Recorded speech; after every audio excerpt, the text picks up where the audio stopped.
Hello, Mr. Nevins. How you doing? Pleasure, Brett with Star Watch Media. You are receiving the Achievement in Television Award tonight I believe I am. at the 26th Israel Film Festival. How does it feel not only to be attending, but also being honored for your achievements in television? I think it's really an honor for Homeland in particular, which has been a really breakthrough show for Showtime.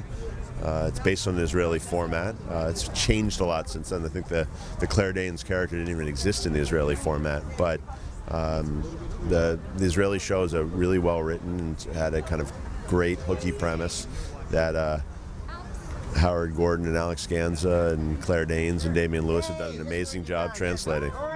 What were the biggest changes from the Israeli version of the show over to the American version?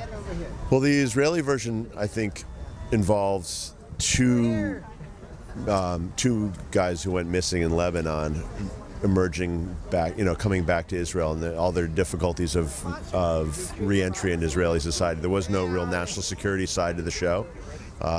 So the whole sort of Claire Danes, Mandy Patinkin, CIA side is new to us.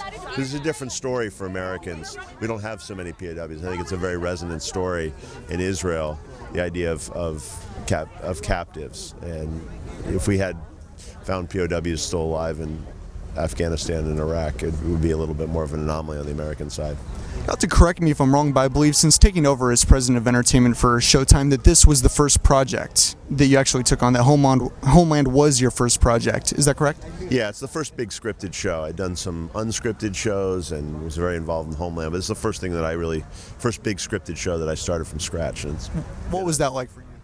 Well, I had a lot riding on the show, and it's clearly made an impact. And you're trying to make shows that are going to move the culture and get create attention and create buzz and create awareness and get people talking. And Homeland has clearly done that, so it's a big deal for me.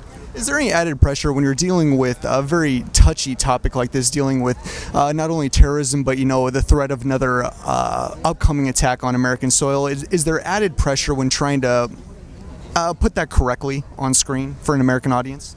Well, you want to get the details right, and then you want to do honor to the people who work in that world. So, this is a show that's trying to say something about where we are 10 years after 9/11 and the people who've spent the last 10 years trying to keep us safe, and the intersection between intelligence and politics and the military. And when you deal in that territory, you got to get it's very important to feel authentic, and I think the show's done a great job of feeling authentic in how it does it.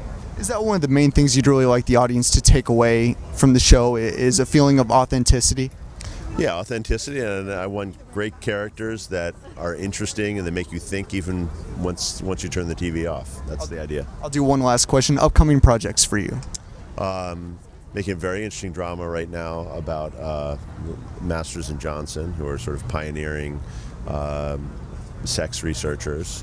I'm doing that's starring Michael Sheen and Lizzie Kaplan. I'm making a pilot called Ray Donovan, which is a very novelistic look at LA, starring Liev Schreiber and John Voight.